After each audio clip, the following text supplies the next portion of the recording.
All right, you guys, so we're almost ready to teach the class. We just have to put the paint out, but we can't do that right yet because we don't want the paint to get hard on the customers and have them complain and everything like that. So the paint is really kind of the last thing we do before we start teaching the class. But I really quickly, before everyone came, I wanted to tell you guys about how to kind of introduce yourself when you're actually up on the mic or in front of the class and you're ready to teach. And what I usually do is I first say who I am. I'm like, hey, my name's JJ Long, I'll be your painting instructor. Then I usually immediately go thank the host, whether I'm at someone's home, a bar, a restaurant, a church, a VFW hall, an office party, a kid's party. I usually say thank you to whoever let us come into their space and use their space to do this event. And then there's a couple different options you have. You can go right into the supplies after that and tell people all the supplies that they have, or sometimes what I do, especially if it's a big corporate event and I want people to understand that I'm a professional artist, sometimes I go over my art background. You don't have to do this all the time, but it's a recommendation if you feel comfortable doing it.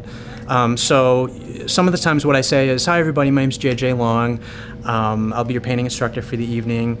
Thank you, Bunker Hill Community College or whatever, for having us here. I appreciate your support.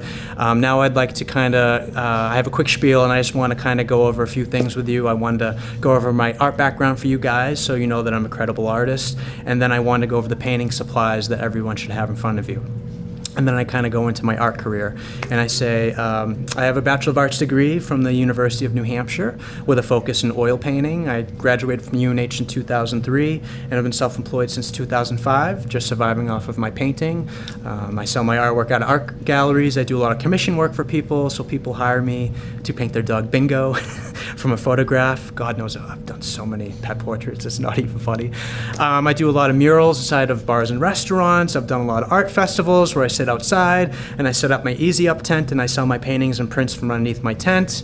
And just a few years ago I started teaching paint parties, and this is by far the most fun I've ever had painting in my entire life because I get to create with people in the moment and just meet awesome, interesting people every night and enjoy a beverage or two while I'm doing it.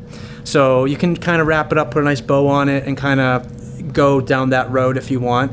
If not, you can just say, hi, my name's JJ Long, I'll be instructor for the evening. Thank you, Bunker Hill Community College, for having me here today. Let's go over the painting supplies that everyone should have in front of them. So then you want to go over the canvas, the easels. You'll see it in the training video, but you want to go over the canvas, the easels, the brushes, the aprons, the water cups, the paper plates, the napkins, what type of paint we're using. We're using acrylic water-based paint. And then you kind of want to go over a quick breakdown of the actual painting. And that's obviously going to be unique to you when you do your painting. I don't know what painting you're doing. So those are just kind of some tidbits of information to kind of get you started when you're in front of a group of people. And you'll see it in the training video, but I just kind of wanted to say it right now where it's not as chaotic. So that is the intro.